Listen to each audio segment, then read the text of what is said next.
இலக்கை நோக்கி டுவர்ட் த கோல். இந்த நிகழ்ச்சிக்கு உங்களை அன்புடன் வரவேற்கிறோம். Praise the Lord. ஆண்டவராகிய இயேசுவின் வல்ல நாமத்தினாலே உங்கள் யாவரையும் அன்புடன் நான் வாழ்த்துகிறேன். ரோமர் 4:21. தேவன் வாக்குத்தத்தம் பண்ணினதை நிறைவேற்ற வல்லவராய் இருக்கிறார் என்று. ரொம்ப கவனிக்க வேண்டிய ஒரு வார்த்தை, நிறைவேற்ற வல்லவர்.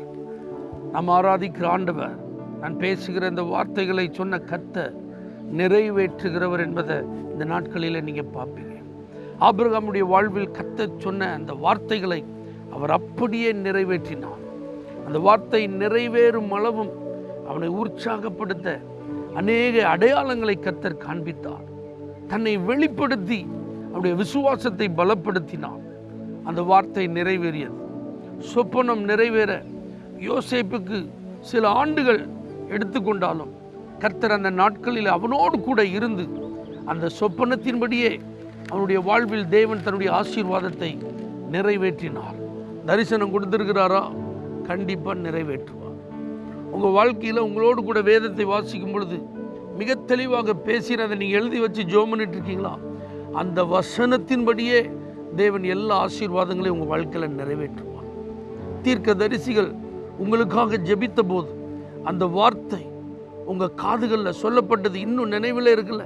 இந்த வார்த்தை எப்பொழுது என் வாழ்க்கையில் நிறைவேறும் என்று காத்திருக்கிறீர்கள் அல்லவா?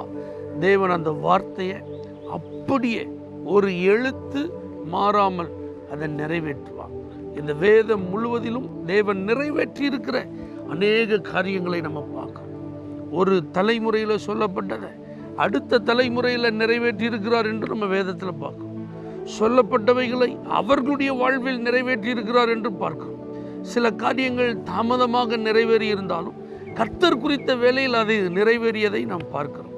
தேவன் என்னென்ன வார்த்தைகளை சொன்னார் எல்லாம் நிறைவேறியது. அது நிறைவேறவில்லை என்கிற ஏமாற்றத்தோடு ஒருவரும் ஆண்டவரை பின்பற்றினதாக சரித்திரம் இல்லை. தேவ பிள்ளைகளை, இன்னைக்கு உங்கள் வாழ்க்கையில் அவர் நிறைவேற்ற வல்லவர் அப்படிங்கிறத விசுவாசி. இது மனுஷன் பார்வையில் நிறைவேறாது அப்படின்னு சொல்றதுக்கு நிறைய காரியங்களை நீங்கள் காரணங்களாக 1, 2, 3 சொல்லலாம். ஆனால் தேவனுக்கு அது ஒரு பொருட்டே இல்லை. ஆண்டவர் சொன்ன வாக்குத்தத்தத்தின் அடிப்படையில் இதெல்லாம் நடந்திருக்கணும். ஆனால் இப்படி இருக்கிறதுனால இனி அது நடக்காதுன்னு நீங்களே எந்த விதத்திலும் ஒரு முடிவிற்கு வர வேண்டாம்.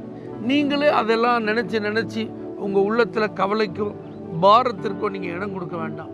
25 ஆண்டுகளுக்கு பிறகு இந்த வாக்குத்தத்தம் நிறைவேறினாலும் ஆபிரகாமுடைய விசுவாசம் பலவீனமாக மாற ஆண்டவர் விடலை. ஆபிரகாமுடைய ஆத்துமா தொய்ந்து போக ஆண்டவர் விடலை. ஆபிரகாமுடைய விசுவாச வாழ்க்கையில் தளர்ந்து போக ஆண்டவர் அனுமதிக்கலை. ஆகவே கர்த்தர் இந்த வார்த்தைகளை நிறைவேற்றுகிற வரைக்கும் உங்கள் உள்ளத்தை சோர்ந்து போக விடமாட்டார். உங்கள் ஆத்துமா தளர்ந்து போக விடமாட்டார். உங்கள் விசுவாசம் பலவீனமடைய விடமாட்டார். அதற்கு ஏற்றாற் போல உங்களை உற்சாகப்படுத்த, தன்னை வெளிப்படுத்தி சில அடையாளங்களை கொடுத்து தொடர்ந்து உங்களை நடத்துவார். தைரியமா இருங்க. வாக்குத்தத்தங்கள் நிச்சயமாய் வல்லவராலே நிறைவேறும். ஆண்டவரே, நீர் வல்லமையுள்ளவர்.